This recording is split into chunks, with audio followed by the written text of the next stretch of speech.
What's up, everyone? Welcome to the show. This is Mitch from BoardCo. Today, I am going to be talking about a pretty fun subject that a lot of people are interested in and that there's been a lot of discussion on, and that is what is new for 2024 from all the different boat manufacturers.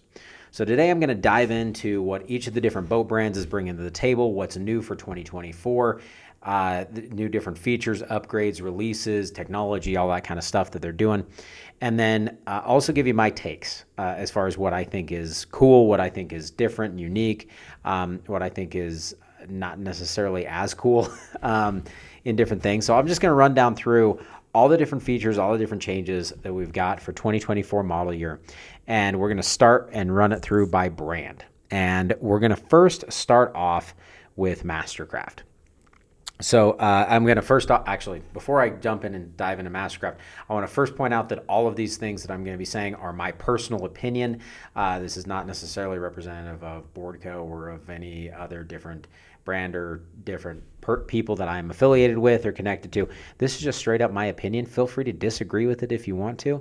I just want to give you proper information. And if you have anything that you think differently or want to have any comments or opinions on, feel free to leave a comment on YouTube, on Facebook, on social media, pretty much wherever you end up finding the information. So go through and let us know what you think, and let us know if you agree or disagree, or feel free to jump on and argue with me and tell me that what I'm saying is wrong. I have no problem with that. So we love it. I also want to mention I do go through and read every single comment that is posted up, and I really do appreciate it and appreciate you guys going through and giving your feedback because, like I said, these are my opinions, and I know that there's going to be people that disagree with me on some of these things. So, and that's totally fine. I have no problem with that. So, diving in, let's get started with Mastercraft.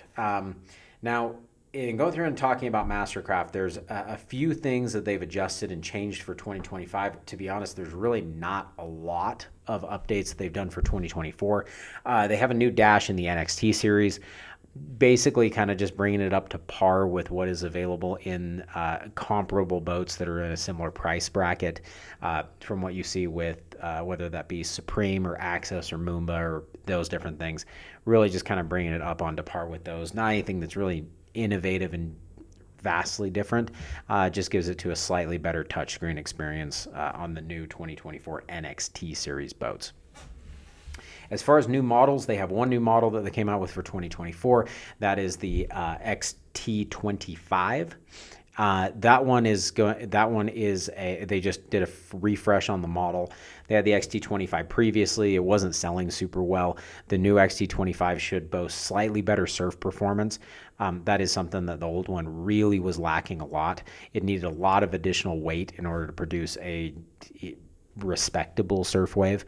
The new XT25 should hopefully be a little bit better than that and produce a slightly better surf wave. It's still really wanting in the ballast category.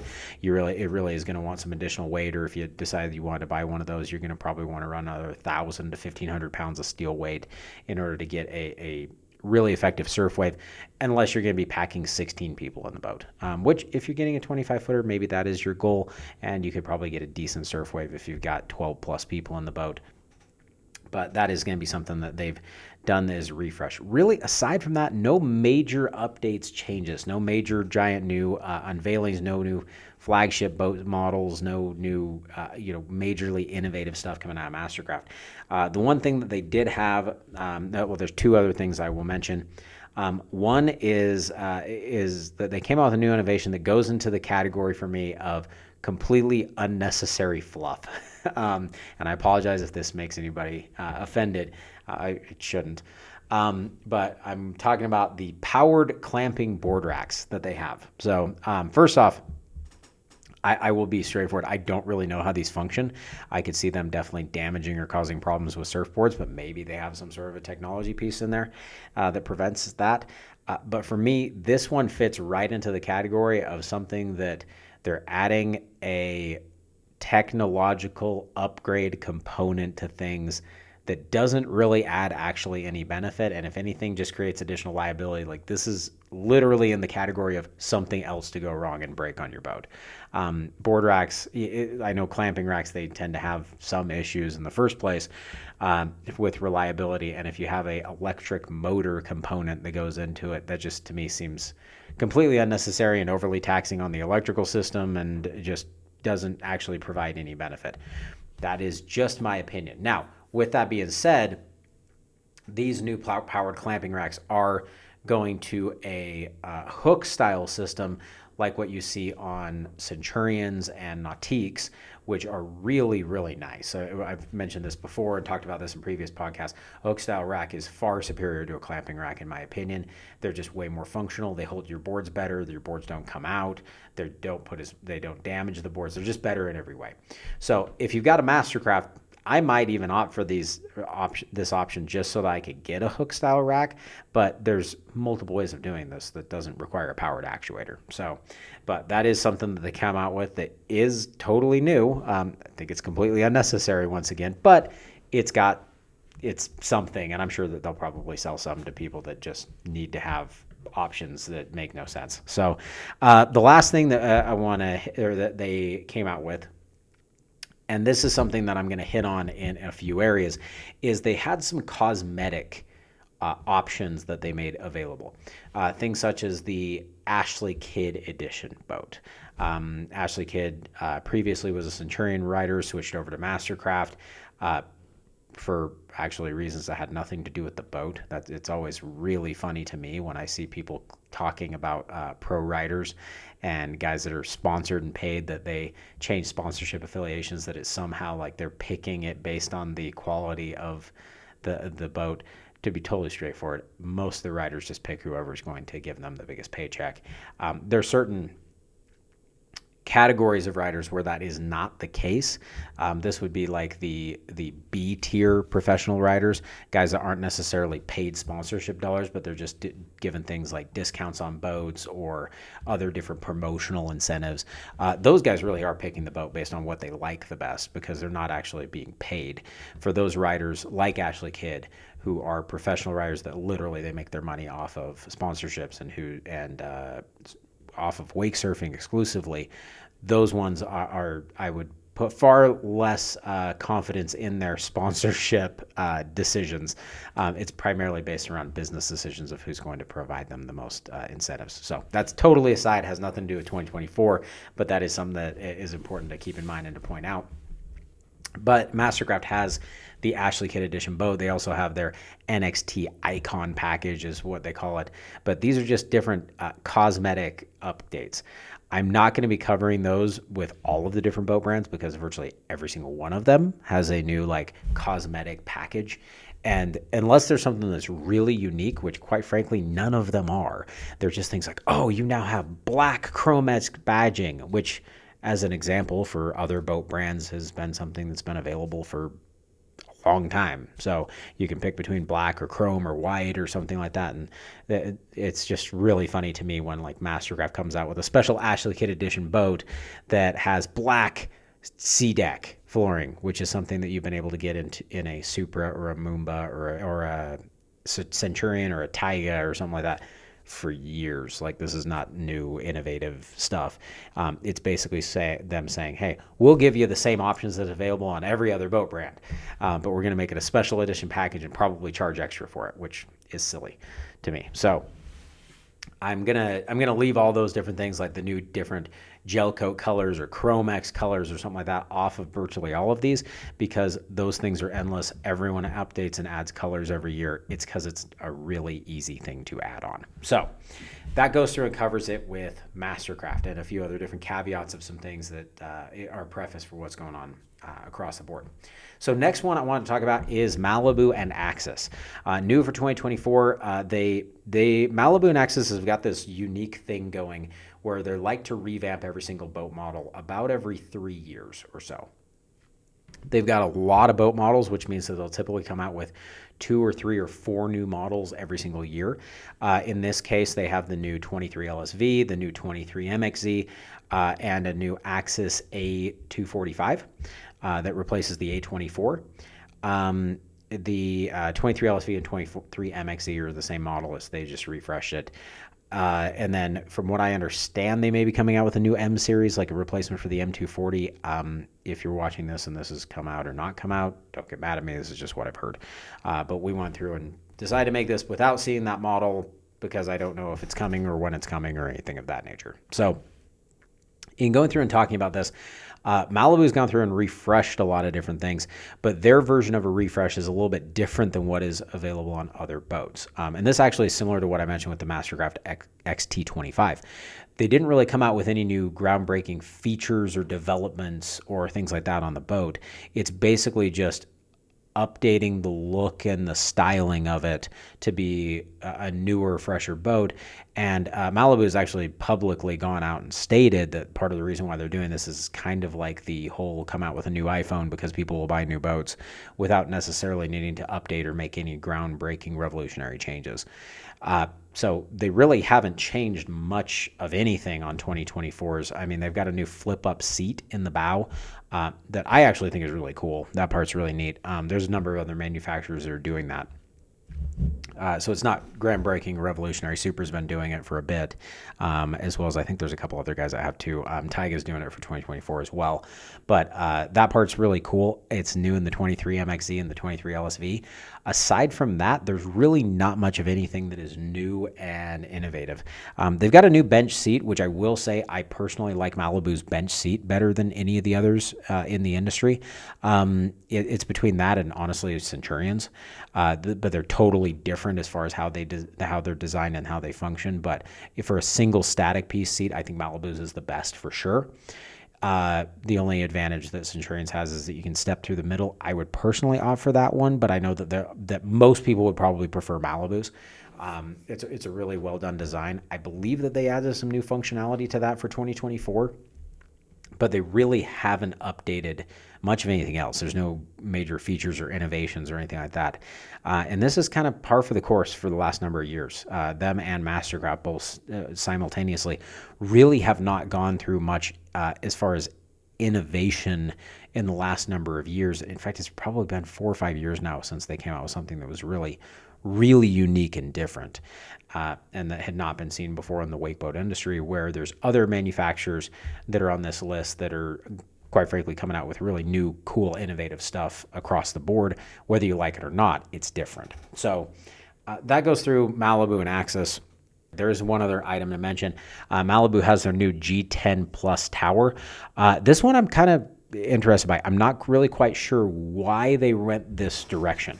It actually looks like a less beefed up version of the G10 power tower that they had previously. So it actually almost looks like they downgraded it.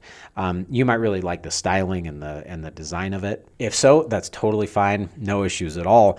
But really what it looks like is they took some material out, which kind of goes with the MO that Malibu does a lot lately, which is trying to really reduce manufacturing costs while increasing retail pricing. Hence why in 2023, where other boat manufacturers are posting less and less profits, Malibu's actually posting record profits in 2023, primarily due to because of the fact that they've been able to decrease their building and production costs on the boats by doing things such as reducing materials, reducing quality, reducing construction of the materials and the components that go into the boats, really doing whatever they can to bring down the manufacturing cost, but it's not necessarily driving down the purchasing cost of the boats.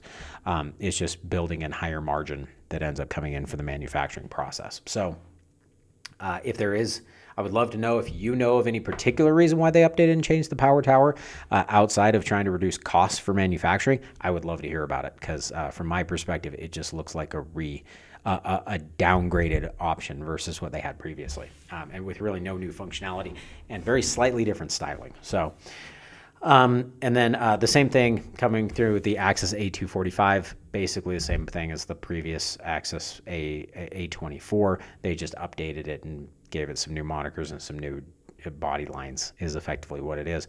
But the running surface, the performance, the wake surf wave, the wakeboard wake, all of those things should basically be the same for all of those boats as they were previously. I think they put a little bit of additional ballast in the 23 LSV, so it might surf slightly better. than the previous version, but effectively they're running the same Wake Plus and Diamond Hull that they've run forever. So that's not going to be any major different changes. Next boat brand to jump into and talk about, I want to hit on for 2024 is Nautique. Now, Nautique in their G Series boats, their S Series boats, really not much of any change. The GS, they came out with a new 24, which was really pretty badly needed. The previous one, honestly, just did not perform very well. The new one will hopefully perform a little bit better. I haven't gotten behind it. It's brand new. But I know going along with the previous ones that they've refreshed, like the GS22, it did help it surf a little bit better. It's still not a surf boat. It's still a crossover boat that is a ski boat that can also surf, but hopefully increase their surf capabilities. Now, with that being said, the model that did get a complete redesign and refresh is the Paragon Series boat. They did a lot of really cool things on this one. They have a lot of new different design and innovation with the flip-up transom seats in the rear, the walkway that comes through, the overall design and look of things like the tower, the structure and design of the interior. It's just a really classy luxury style boat. It's really nicely done. The big question that everyone should ask, and what they're looking at with the Paragon, is does it justify the $500,000 price tag? That's something that you got to decide for yourself. Maybe it's worth it for you, maybe it's not. But when it comes down to it, the Paragon, really nice boat. The new redesign is really nice. It looks like the surf performance went up a little bit, which is probably really important for them because it was actually lacking in the previous version. A lot of people may not believe me when I say that, but there was actually a lot of boats that would outsurf a Paragon pretty easily. The new Paragon is, from what I understand, has been brought up to a more elite level status and will surf on a similar level as some of the other elite level boats. Not necessarily better. It's not going to be a better surf boat. The reason why it's $500,000 is not because it surfs better. It's $500,000 because they're going for a luxury component. The whole point of the Paragon is that people look at it and notice and say, "Wow, that guy spent $500,000 on the boat." That's not a detriment. That's the feature of that boat and what they're kind of going for. So it's kind of like a Pavati in that regard. There's no reason why a Pavati costs $700,000. It's just it does because they find people that want to pay $700,000 for a boat, and then they build a boat around that idea. So, but they've got some cool things. The valuables drawer in the Paragon's pretty neat. The overall design and aesthetics are pretty nice. I personally like the look of it. Some people don't like the bow slanted down design of it. The only concern I would have, Nautiques historically have a tendency to take water over the front of the boat or over the back of the boat, and I'd be concerned that the bow slope down design is going to enhance the chances that you're going to take water over the front, but that may not necessarily be the case.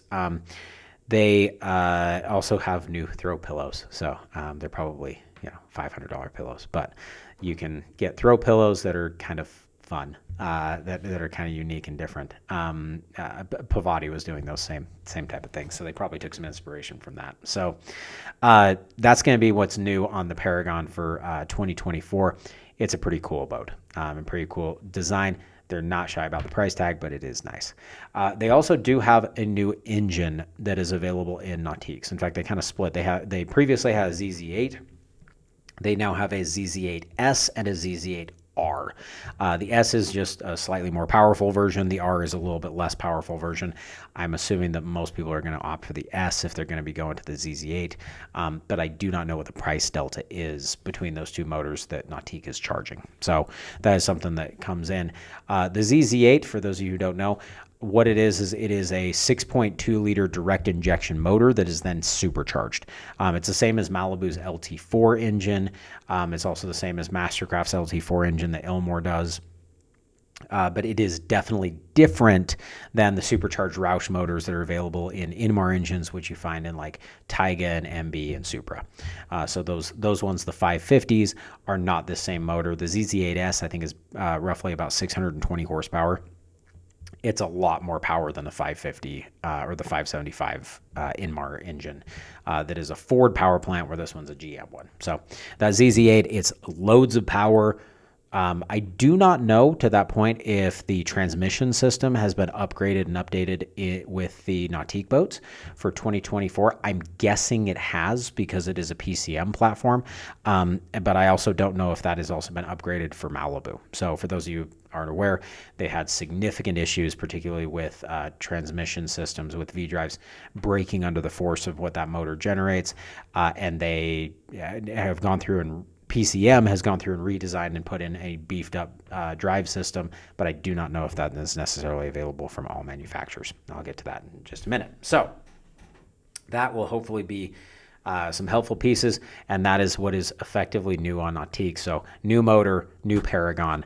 That pretty much sums up everything for Nautique. So next up on the list is Centurion and Supreme. So Centurion and Supreme came out guns blazing for 2024. They've got lots of new stuff that is really cool. That doesn't mean everything has changed. There's a lot of things that remained fairly similar. So Supreme's not really gotten much updates. They just have a new battery management system. They have a new engine that's available, some different things like that. But no major updates and changes for Supremes. They kind of went a complete brand refresh here basically about a year ago. And so it's probably going to be a minute before we see any major changes to Supreme boats, mainly because a lot of those changes will also drive the price tag up. And Supreme was completely, essentially reinvented as a brand here about a year ago, and they implemented a huge number of upgrades to the boats and changes that to be honest, I don't really know where they'd go from here other than just coming out with new models. So, but they're not updating and doing anything new on that end for 2024. On the other side, though, Centurion, particularly in their flagship series, the RI series, there is a lot to talk about.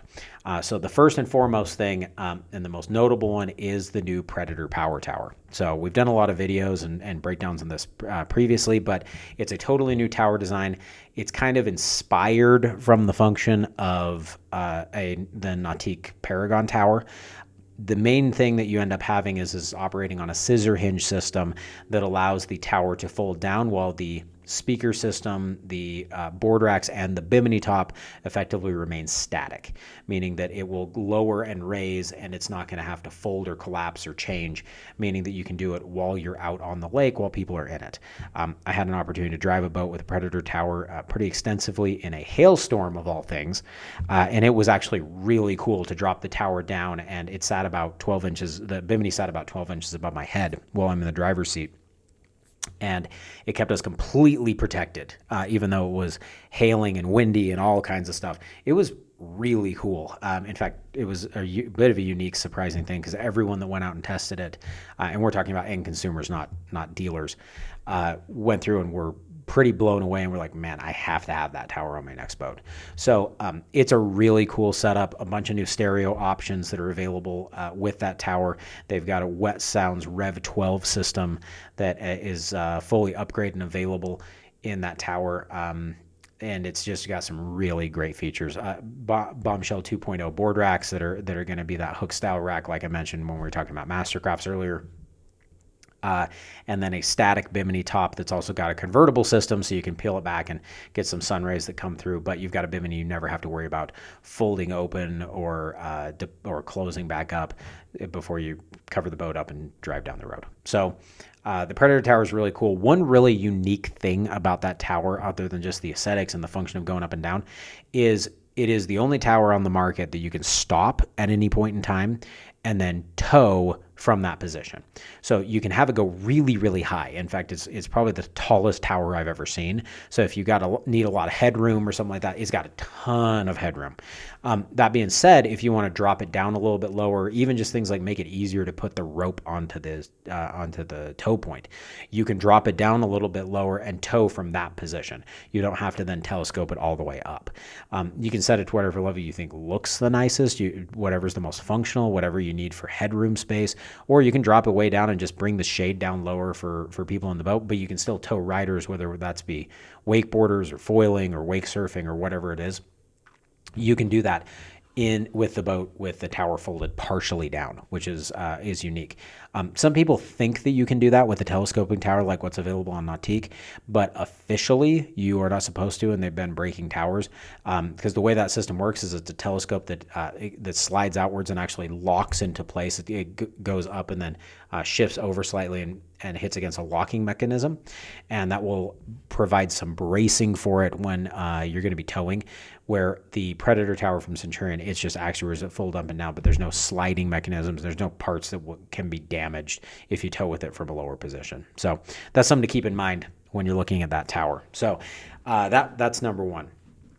Number two, a standard feature on the RI series, optional on the FI series, they have a new vented windshield that's got color matching pillars that you can change and match the colors to whatever badging you have on the outside of the boat.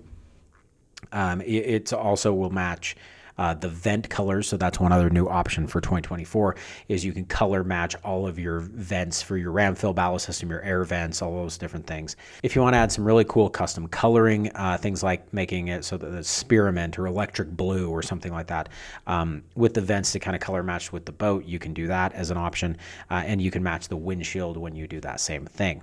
But it's also got a cool little vent so you can open it up and it acts kind of like an air conditioner while you're driving the boat down the lake. It's kind of a cool design. And it looks really nice. So that's piece number two. Third thing that they are now doing, there's new topographical stitching that is available on the RI series. It actually is standard on the RIs. And this just upgrades and updates the look on the interior. It's just one of those finish items that is going to upgrade the trim level on the inside of a Centurion RI series boat. They did this on FI series last year in a more basic pattern. The RIs have a little bit higher end version of this that is now available for 2024. And for 2024, Centurion has a new setup called the Warrior Edition boat. Effectively, what this does is it's a boat that is essentially fully loaded. So take a Centurion RI series, you make it a Warrior Edition, it then comes equipped with virtually everything on the boat. So it would include the Predator power tower, super big audio upgrade, color matching vents, all of the different options with ballast and gator step and all of the different features that you potentially do, including like heaters and heated driver's seats and all kinds of stuff. So if you go with the Warrior Edition, you're basically opting for a completely loaded out boat. One thing that you get when you select Warrior Edition is you get a different styling topographical stitching that's on additional panels throughout the boat. Depending on what your preference is, it looks incredible in my opinion, depending on what colors that you've got, but I've had the opportunity to spend some time in multiple Warrior Edition boats. I personally love it. It's gorgeous. So for some people, it might be a little bit busy and a little too much, which you don't necessarily have to select it at all. But if you want to, you can get that. You just have to select a Warrior Edition, which means the boat would come fully decked out and fully loaded. Next thing available on Centurion, they have new salute to service graphics. This one is, I'm going to put in a slightly different category from the other colors and that I mentioned I wasn't going to talk about. This one is just that Centurion used to have salute to service editions previously. They were fairly popular. They were limited edition boats. They have now separated that out and you now have salute to service graphics that can be applied on any boat. So if you want to do a red salute to service boat or a purple salute to service boat, you can do that and you can select whether you want a red, white, and blue wrap graphic, a ghosted graphic, a matte black graphic. It really just allows you to customize and pick different things. If you want to see what these look like, you can jump onto BoardCo.com, go to the BoardCo Custom Boat Builder, and you actually can see all of these graphics and play around with them yourself. So it's a pretty cool setup that we've actually ordered a few boats with those different salute to service packages because they really change the look of the boat pretty dramatically. So it's not just a new color scheme or something like that. It's a pretty big deal. So that one is come into play. There's a bunch of new stuff from Powertrain for Centurion. The first one is they have the new power pull transmission system that is available on the Centurion boats, and also on the ZZ5 and the ZZ6 engines for Supreme. But on Centurions, if you're doing a ZZ5 or a ZZ6 engine in the boats, they're going to be able to have a new transmission system that has a slew of really cool things. It's way quieter. It runs lower RPMs. Fully weighted surfing, you're going to be at like 3,200 RPMs with a ZZ6 in a RI-245, and that is at high elevation. It's going to be less fuel consumption, lower RPMs, and you actually get an enhanced top end speed. And low end torque is really not changed. So it's across the board an upgrade, which is really kind of a unique thing. Normally when we're talking about powertrain stuff, or if they're making any changes, there's some give and take. You're either giving up low end to get high end, top end, or vice versa. This one's an upgrade across the board. And they achieved it by running a totally different gearing system that allows them to run a larger propeller that is better optimized to run with the OptiV 2.0 hull design that's on the new Centurions is really, really cool. That one is going to be kind of a sleeper change for 2024 that isn't going to be talked about much, but to be totally straightforward, in my opinion, probably the biggest change for 2024, maybe outside of the Predator Tower for Centurions. So that one's a pretty big deal. Next one, as far as powertrain, is the ZZ8S engine that I mentioned when we were talking about Nautique earlier. That is now available in Centurions. Like I mentioned previously, that LT4 ZZ8 platform, they were having a lot of issues with braking transmissions, braking V-drives. Centurion has opted to put a new transmission that's a much heavier grade, heavier duty setup in the ZZ8S engine. This is the reason why Centurion hasn't offered this engine despite other manufacturers literally that sell PCM, and the fact that PCM is also owned by Correctcraft, the parent company for Centurion. Centurion has not opted to offer it until now because they didn't have a transmission that was heavy duty enough that they could be confident that wasn't going to break. And they had a lot of them break, which is why Centurion was very justified in that position, or at least Centurion's engineers were. So, but for 2024, you can get that ZZ8S engine.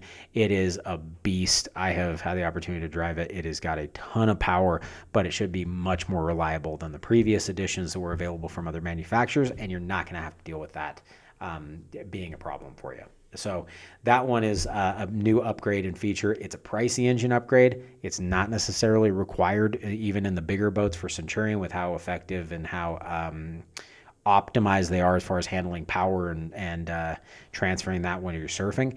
But if you want crazy power and top end speed and be able to go 40 miles an hour in an RI-265, you can do that with a ZZ8S. So it's a pretty cool motor. A lot of guys are opting to go that direction.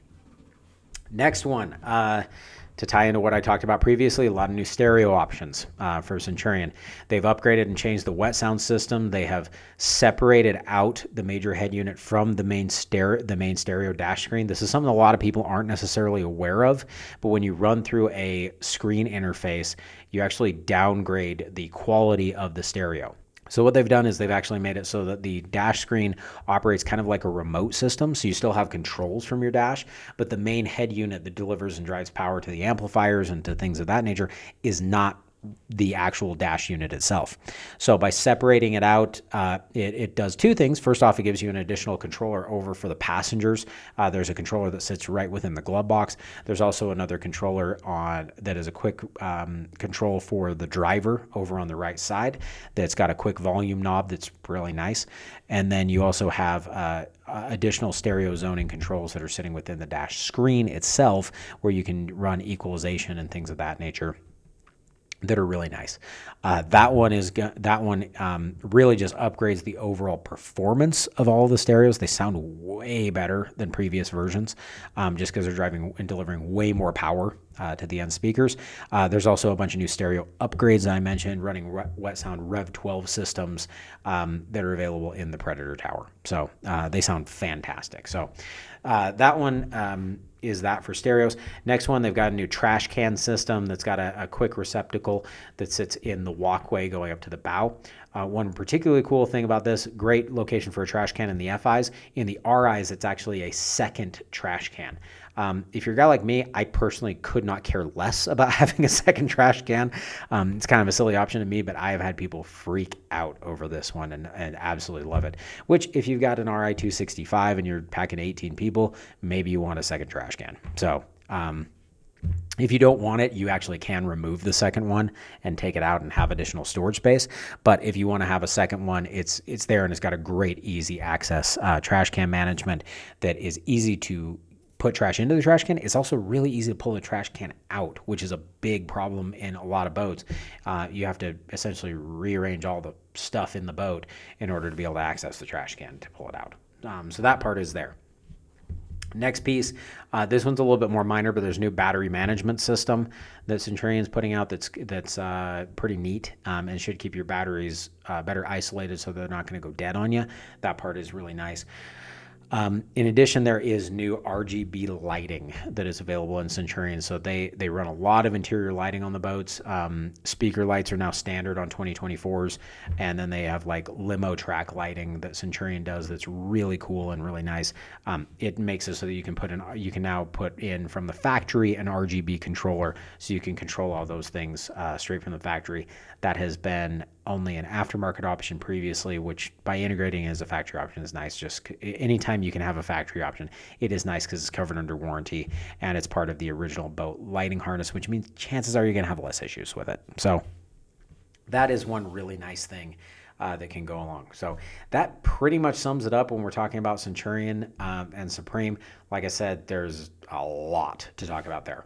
The next brand that we have, which also there is a lot to talk about, is Supra. So Supra and Moomba for 2024 came out with a bunch of upgrades and changes. Honestly, a lot that are fairly similar to what we talked about with Centurion. For Supra, they have, and Moomba for that regard, they have a new tower system. So Supra kind of went a little bit different direction. There's no custom trick folding or function in that regard. They've gone and really opted to go the audio route. So I haven't used or experienced the new audio system, and it's really interesting because it seems like it's something they may have sourced and manufactured themselves. At least they have not publicly announced that they are working with any particular audio company. But they have a new tower that's got a bunch of integrated speakers into the sides. Really, the goal is that they're trying to create some surround sound experience. So if you're a really, really big stereo head and going with the custom routes or the really high-end stereos from the other companies isn't doing it for you, that's something you may want to check out with Supras. They also have they have one new model. The SV series is their smallest boat. Supra kind of has a deal where they update one Moomba and one Supra each year. Somewhat similar to what Malibu does. No major gigantic overhauls, but they have upgraded a lot of different things on the boats. A lot of different other things that they've got. They have a new drop step system. It's kind of like a folding ladder, but you can power it down and it drops down.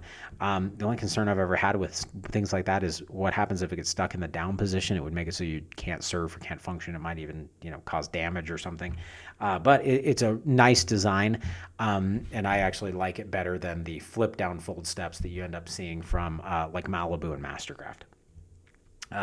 They've got a new dash system, which is essentially just an updated version of their previous dash design. I think Supra does a really nice dash, and it's a lot more functional than what you see from a lot of other heavy hitters, guys like Malibu and Nautique. But that dash system is it's really nice. The new updated one for 2024. They've got new power steering, which is something that it can be a cool option. This is something that's been around for a while. Being able to drive. There's some challenges and downsides with things like hydraulic steering or other different steering assist, in that you can potentially have some reliability issues. But for some boats that really could use some additional steering assistance, things such as Supras and Nautiques in particular, having that powered steering or assisted steering can be a really helpful thing, because if you've ever driven them without, you can tell that there's something that would be really nice if you had some additional speakers or some additional steering assist that came in and helped you out. So moving over and talking about Moomba, they've got a new tower as well. It's kind of a unique folding design. I personally don't love the way it looks. but it makes it so the tower can fold completely flat down with the bimini top that kind of flips and extends. It's really unique, interesting design. They've also got some spin speakers that they're doing that they can spin around and articulate. Once again, kind of think they're goofy looking personally, and we've actually messed around with spinning speakers such as this many years ago. We at BoardCo actually messed around with spinning speakers back in the past with some different aftermarket things. They didn't really make a ton of sense, but it's kind of a cool deal. And if you want to turn around and face speakers towards the bow or something like that, you have the ability to do that with these. They also came out with the new Moomba Tycon. That one that is a new boat that they have available. It looks pretty nice, very similar to the other Moombas. No, major groundbreaking thing, but they've got some new, really nice things that are available in the Moomba boats. The last thing is they have a new dual screen dash system. So it's just a small little extra screen that's got some additional function, but they're trying to add a little bit of additional flair to that is something that you can get in 2024. So overall, Moomba and Supra, really nice job, in particular Supra for 2024 changes. They going along with Centurion, in my opinion, were the two big winners of the updates for 2024. They've got a lot of really cool new features and things that you can get on those boats. So last one to talk about is Taiga and ATX. So similar to what we talked about with some other boats, ATX really didn't change much of anything for 2024, so we'll focus on Taiga here. So Taiga's got a couple new things. They've got a new dash screen, which is effectively the same thing that they've done forever. It's just a bigger or slightly different dash screen on their more basic boat models. So that is one piece that they've had come in. I don't necessarily I've run through it and looked at it. It's really not much of an upgrade per se chance. It's just different than what they've done previously. In fact, compared to some of their older screens, I actually think it's a little bit of a downgrade. It's smaller and that kind of thing, but they have that new screen. The next one is they've got another option that this one fits in the same category as the Mastercraft powered clamping racks. They've got a new sheer shade option for the bimini top. So you can take the canvas off of the bimini and run with like a bimini top shade that lets like 50% of the light through. So it's like you're in the sun, but not in the sun. It's just very odd. So, and I apologize if you've seen it or used it and you love it. That is great. For me personally, I can imagine that it's either warm and you're going to want to have the sun, or it's going to be cooler. Or sorry, it's going to be cooler and you're going to want to have the sun, or it's going to be warm and you're going to want shade. I can't really think of a reason why I would want to have a slightly diffused shade. That's just me. Maybe you have a very different opinion there. The next thing, and this one is nice, but it's also kind of funny to me. So, Taiga has gone to double diamond stitching. So, diamond stitching is kind of Taiga's, go-to moniker, the big thing that they have that they push a lot of. It also happens to be one of the biggest nightmares from a warranty standpoint, but it's the thing that they've used to dress up the boats and make them appear luxurious. And so they've kind of doubled down on that perspective, and they're now doing double diamond stitching, where you've got two dual layers of diamond stitching that run through. It does look nice. So, but it's just funny to me because there's certain other areas where, in my personal opinion, Taiga could make some significant improvements, but they've decided to double down on this one category. So it is very much in line with what I would expect Taiga to do. So double diamond stitching is something that they've done for 2024. And then the big thing that they've got is they have a new ZX class. I think if you were calling it the Ultra, it's kind of confusing. It looks like Ultra, but most people call Taiga anyway.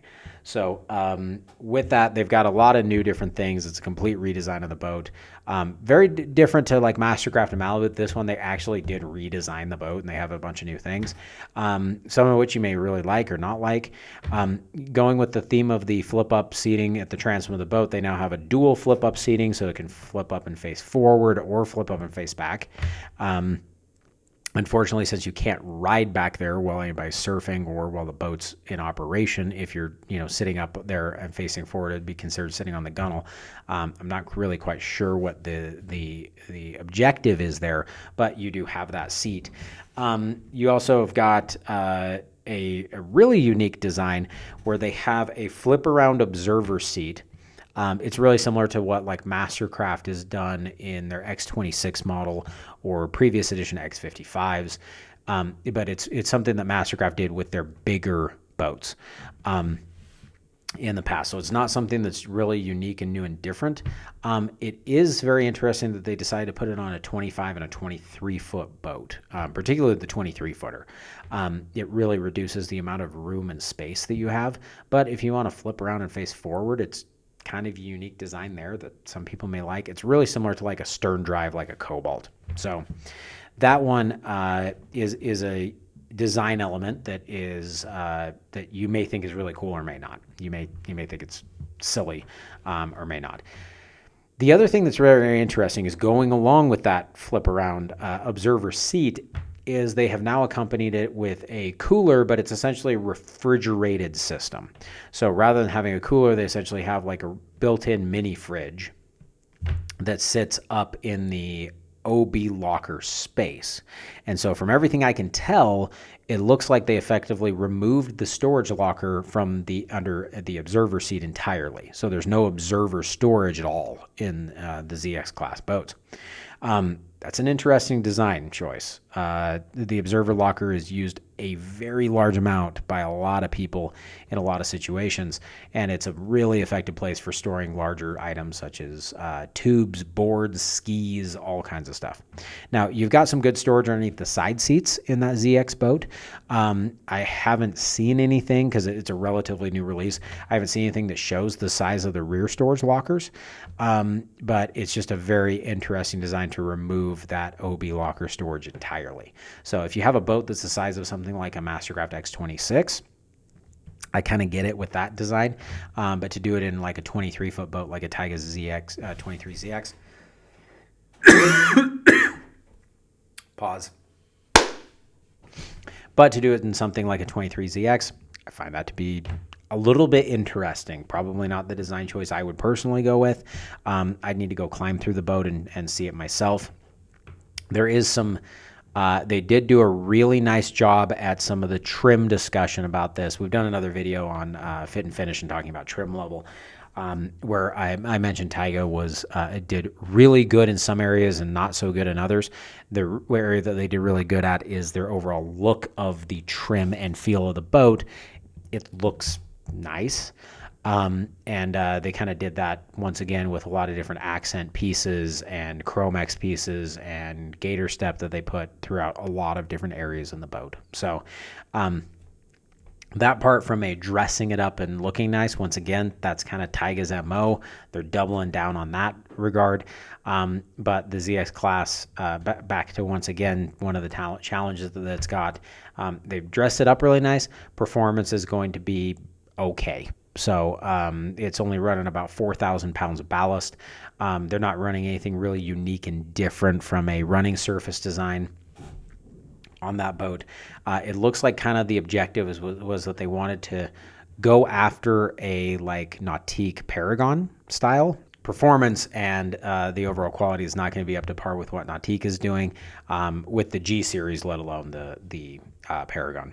So that's something to keep in mind. But overall, I will applaud Taiga. There's some really nice things on that ZX boat that it actually, they went for something very unique and different. Whether you like it or don't like it, they did some stuff that's very different on that boat. They're also charging a pretty penny price tag. So I've seen a lot of quotes in that are coming out that are well north of $300,000. So that one, hopefully it doesn't end up being for Taiga similar to, they built a boat back in the day called an ASR. This was back when Nautique built the very first G series boat. It was the first boat that was super big, super deep, designed after premium wakeboard performance at the time. Taiga wanted to come out and essentially effectively copy Nautique, and they built a boat called the ASR that wakeboarded pretty well. The surfway was virtually unsurfable, and regardless of what you ended up doing to the boat. But it was a gigantic flop, and the resale value on those is horrendous, because it was not a Nautique, and it was not a G23. So hopefully for them, the ZX does not end up being that same regard. It ends up doing a little bit better for them. But it does look like a little bit nicer boat, and I think it will actually surf and some other things. It's not going to be the same as an ASR, but it's going to be a really expensive Taiga. So going through, that pretty much sums it up with all the different boat brands for 2024. If there's anything we missed or that we didn't cover that you guys are interested in knowing about, comment and let us know what you think. You're welcome to leave a comment on YouTube. You're also welcome to leave them on any of our social channels. And go through and please, if you could, go through and give us a like and leave us a rating on any of the podcast channels, whether if you're listening to this on Apple or Spotify or any of those other ones. Please go and leave us a rating. It helps a lot, and it makes it so that we can get information such as this out to more people. Our mission and goal is to try and help provide the most possible information so that you can have a fantastic time out on the water. So as you guys probably could recognize in this podcast, I'm most familiar with Centurion and Supreme boats, but I'm also really familiar with a lot of the others, and I try to be as objective as I possibly can. And there's a lot of really great things that a lot of the boat manufacturers are doing that are pretty cool. So, and I'm really love being able to share this information with you. I love recording and providing info that can hopefully help people out and make it so they can make more decisions, or just give them more information about the stuff that they are passionate and love, whether that be wake surfing or just water sports in general, or even just boats, and looking at them and dreaming about them and thinking about them. So hopefully this is helpful. If there is anything that you'd like us to cover in a future episode, please let us know. We'd be more than happy to go through and cover anything that you want to know about. So once again, this is Mitch from BoardCo. Thanks for spending some time here with me, and we'll see you later.